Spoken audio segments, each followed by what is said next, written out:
All right, guys, we've got a special one for you today. Well, she is special, but the topic is special. We're good friends, so we like to joke around. It's okay to joke around like Absolutely. that, right? Okay. So the topic today is we're going to talk about what it's like to be a solo female traveler, and more specifically, how she feels about, traveling here to Guanajuato and what it's like, and maybe some favorite spots in Mexico, or how it feels to travel as a solo female Sounds traveler good. in Mexico. Yeah. So this is Jen. Hi. What's your solo female traveler? I am. Yeah. So So- I've been traveling solo most of the last year. Uh-huh. And I did like a test of nomadism last year Uh-huh. for like 3.5 months. And I went to Merida, Oaxaca City, a little village north of there called Etla. Okay. Guanajuato for a few days, and I fell in love with it. And then Mexico City, and Yeah. then I still went back to the U.S. and I sold everything. All the things in my house, and I sold my car, my furniture, and just kept a few things. And then went on the road again. Came back to Mexico, came straight to Guanajuato, Uh-huh. and I stayed here for 3.5 months in the fall, where I met Angelito. Uh-huh. And I love it here. I love Guanajuato. Like every turn is a beautiful place, and tons of color and character. The people are kind. There's a great food scene that's not too pretentious, and there's a lot of great street food that I love eating. I have my favorite morning tacos, my favorite evening tacos. What about I think what a lot of people maybe want to know is safety. And before you Yeah. answer that, I want to show them where we're walking towards. Look at this. Nice. Look at this Yeah. little monument here with Cervantes. You got the Teatro Cervantes. I mean, how beautiful is that? So nice. Right? Yeah. Okay, back to the topic. So, it's funny because I noticed this week, so like I mentioned, I was here 3.5 months last year, and I just got back like a week ago here. Maybe. And Mhm. I realized I feel super, super safe here. Yeah. Like I feel like my nervous system here in Guanajuato is calmer than anywhere else I've been. Probably because it's familiar, and probably because it's so cozy in general. Yeah, it's pretty chill. Like I really love being here, and I feel safe. And I'm not out like drunk at 2 a.m. or anything, But What about Mexico in general? Like having been to many cities here in Mexico now. You want to go to the shade, actually? Yeah, let's do that. So that we're not. Well, I'm we walked all the way over here to be in direct sunlight. Okay, let's go over here to the shade, and look how gorgeous just even this backdrop is. Look at this. Look at this. Totally. Look at these colors. Okay. Okay, so I've heard things that have gone down with people's experiences. I've seen those on Facebook groups and stuff, but I haven't had any issues, knock on wood. Mhm. Yeah. So I'm also I have a crossbody bag, so I don't think about my stuff being stolen. Either have my phone in my side pocket, just like if I was in any city in the U.S. too. I just am cautious. And why Mexico? First of all, why did you leave the U.S.? Yeah. And why Mexico? So I used to live in Honduras like 20 something years ago for a year, and I love Latin America. I just feel a really strong affinity here. And 2 years ago, my best friend who lived in Mexico was having surgery, so she asked me to come down and help her. And I hadn't been to Latin America in 20 years, and probably because I had gotten so sick in Honduras like 20 plus years ago from stomach stuff that I was just like, no, I can't do it. But I got to Mexico City, and as soon as I landed in the airport, I was in the airport, and I just felt this sense of like open-heartedness and gratitude, and it's beyond words of just and every day I was there for the month I was here, and it was early 2023, I just was so freaking grateful to be here. I love travel. I have a Sagittarius moon in astrology. I love travel. And that's what you travel. do. You help people transition, right? Yeah, I help people live abroad. I lived in Honduras years ago. She's an expert in helping people live abroad or relocate. Yeah, I love helping people who want to create a new life for themselves in a foreign country, and who are passionate about it and who love it. I don't like coaching people who are not going to acclimate to the culture and learn some language. I like helping people who really want to be a part of the culture and embrace it and love it and represent well, So that's who I like to help. And you probably picked up a few tricks along the way. Absolutely. Like to make it more seamless. Yeah, and one of the hardest parts for me, or one thing that took me the longest to adjust to, was the idea of selling all my stuff, because I had accumulated stuff in 11 years living in Asheville, North Carolina. So I was like, this is a big deal, because I'm like uprooting myself. And even though I had done that like 4 times before, moving to Honduras, to California, to Hawaii, and back, and all that stuff, I hadn't done it in a long time, and I hadn't been that like stable and with all the stuff in my adult life, really, or not since I was in my 20s, and so which was a long time ago. So I feel we're not young. we just play one on to YouTube. Like a lot of people think I'm young, but I'm 46 years old. I'm 49. So yeah. It's like, yeah. So I feel grateful that I have these skills. And I was also a professional organizer. I don't know if you knew that about me. No. But I've helped people. I did that in California years ago. So I've helped people downsize, and I know I'm a coach, so I can help people with the psychology and the mental process and the emotional process.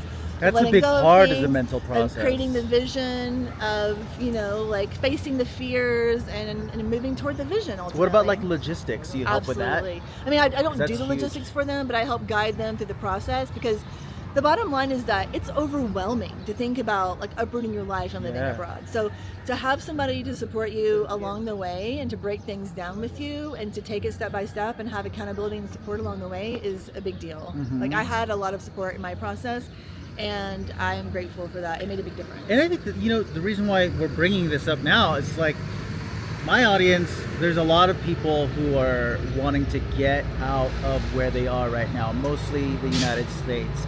And a lot of people, there are some solo female people who, I don't want to say travelers yet because they haven't traveled yet, but they're solo and they're worried about the safety and the downsizing. And it just it's not just about being female or solo. It could be anyone who hasn't taken that leap yet. And I wanted to bring you on because you're a solo female traveler and you've been doing this for years, and I wanted to have your perspective, because I can always say, I've always felt safe. I have never had any issues traveling in Mexico, especially Guanajuato, but that's my own perspective. And so it's really nice to hear yours and your experience and like the kind of experiences you've had traveling alone as a female. This, and with the safety, like, so for example, even with your things, right? Like when you go to a cafe and you put your phone on the table or your purse or your bag, do you ever once think, oh, someone's gonna run off with this? Because I don't. Yeah. I never. I mean, that happens in Barcelona. Like in Barcelona, you can really get your stuff, snatched easily. Italy, so, the pickpocketers in Italy. Yeah. So here, I mean, my phone is I have on leggings with a pocket on the side. My phone is there, or it's in my like crossbody bag, pretty much. I don't worry about putting it on the table where I'm at. Usually, like places are pretty low key, but I'm not in a huge urban setting where people can just do a walk, run by or something at this moment.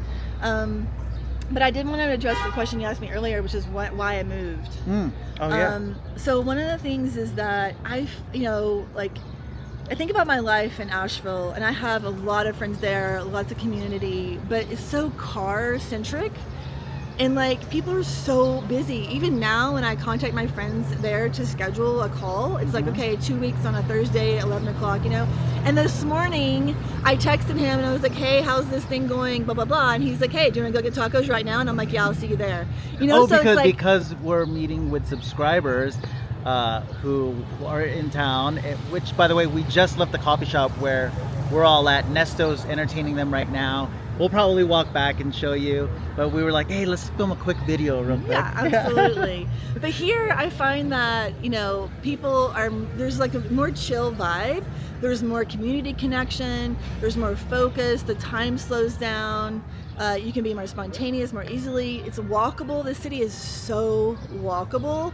Like I think it's the most walkable city I've been in. And it's not just like convenient, it's gorgeous. Unless you don't like hills. Yeah. Well, keep talking. As we're looking at that. I mean, look at that. I don't even think the camera does it justice. You see the pigeons over there in front of this really ancient theater. You've got homes all like lining this mountains. Would you call that a mountainside or a hill? Yeah, hillside, yeah. Yeah, like look at this. This is what 12 p.m. This is what 12 p.m. looks like here in Guanajuato. And it's just quiet, right? Like, and we're right on the edge of downtown too. Mhm. Yeah, it's a great place. so what do you say to someone who is like, I got to get out of the U.S., but I have no idea where to even start? Yeah, I would say talk to people who have done it, get support if you need it, and join Facebook groups for specific location-specific places. I would say take a trip and vibe stuff out and check things out for yourself and see what works for you and what resonates for you. Like just now, some of the people we met today, one of them was like, Oh, yeah. I've been The all these subscriber? places. Oh, yeah. She was like, I've been all these places and nothing has gelled like here. And so today we saw my former landlord here who we had a blast with. And We she literally joined ran us. into like 3 people, like, well, because we had some tacos with a subscriber and her friend, and we ran into like 3 people that we knew, and one of them was your Yeah. landlord And friend. and Yeah. friend, and now this subscriber potential has a home to live in when she comes back. And she has a connection here and she feels like, wow, this is like gelling for me. So Huh? I would say test it. Like go Yeah. and see places, like see what you're drawn to, where you're drawn to, where you have connections, what feels most organic for you, and see what flows. You know, I'm all about going with the flow. So see We what have our flows. retreat.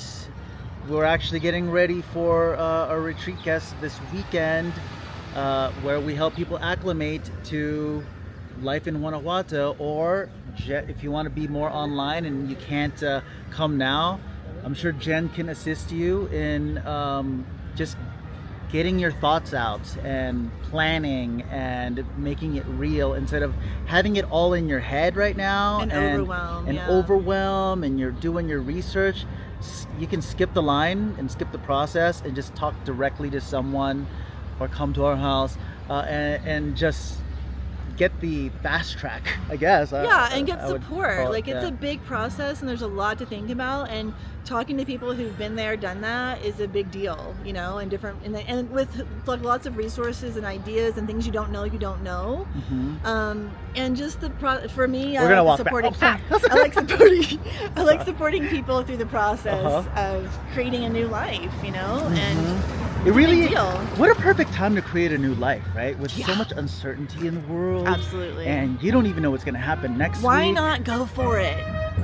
Go for it and go somewhere where you feel like alive, where you feel like there's a lot of light. Look at this guy just playing what, 3 instruments or 2 instruments at the same time at this bus stop.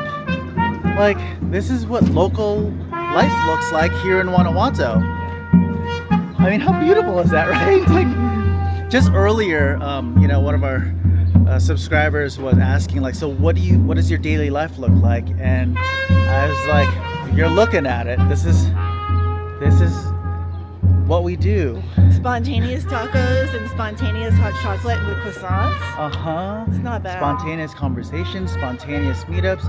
Yes, we work. I work a lot. Jen works a lot, but we also spend a lot of time living life and not being so wrapped up in world news and in the current events. We don't live in that world. We can still vote from here. We can still vote from here, but we choose to keep our minds like protected and nurtured And focus on what we're creating. Absolutely. So right now we are going back into the coffee shop where I'm out of breath already. So this is Cafe Tal, and you'll know this place if you ever come here, but this is what it looks like going inside.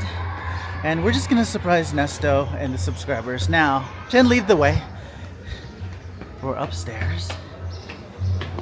How cool is this? Look at this. Oops. I'm gonna film your feet. So this is where everyone is. I just want you to say hi. This is our new friend Mickey and Carrie. And of course everyone knows Nesto. So we just filmed a video about being a solo female traveler in Mexico and in Guanajuato. And I know this video is not multi-topic, but oh, thank you. But do you want to say anything about like your first impressions of Guanajuato? That's okay with you? Beautiful city. I've met you all. It's all been great. I love you all. And it's been a great experience so far. So, Yeah. Yeah. How do you like the people, the locals? Everybody's been really friendly. Everybody's been great. You guys especially. I mean, I've only been here a couple of days, so you know, it seems like a wonderful place. So Yeah. Very cool. And Carrie, do you have anything to add to that? It's just been great to explore here. It's so friendly, it's warm, there's good food, there's good people. So I'm just here glad I came with my friend Nikki so we could check it out, and it's all awesome. All right, well, this is a payment for those kind words. Thank you so much. I'll send you an invoice. Thank you so much. Thank you so much for being on camera. See? This is how I get people to talk. But anyway, all right, guys, I hope you like this video. I'll see you in the next one. And I hope this clarifies for you, especially if you're solo and you're female and you want to travel to Mexico, that you got a different perspective other than my own on what it's like to travel here, that it's safe. And if you want to reach out to Jen about her work, I'm going to put her link in the description below. Jen, you want to say that before we leave? Oh, and I just wanted to say that I do a free consultation, so there's no pressure, just we'll chit chat and see what's good to work together, and I would love to support you in your transition to go abroad. Perfect. All right, guys, I'll see you in the next video. Bye. Bye, everyone.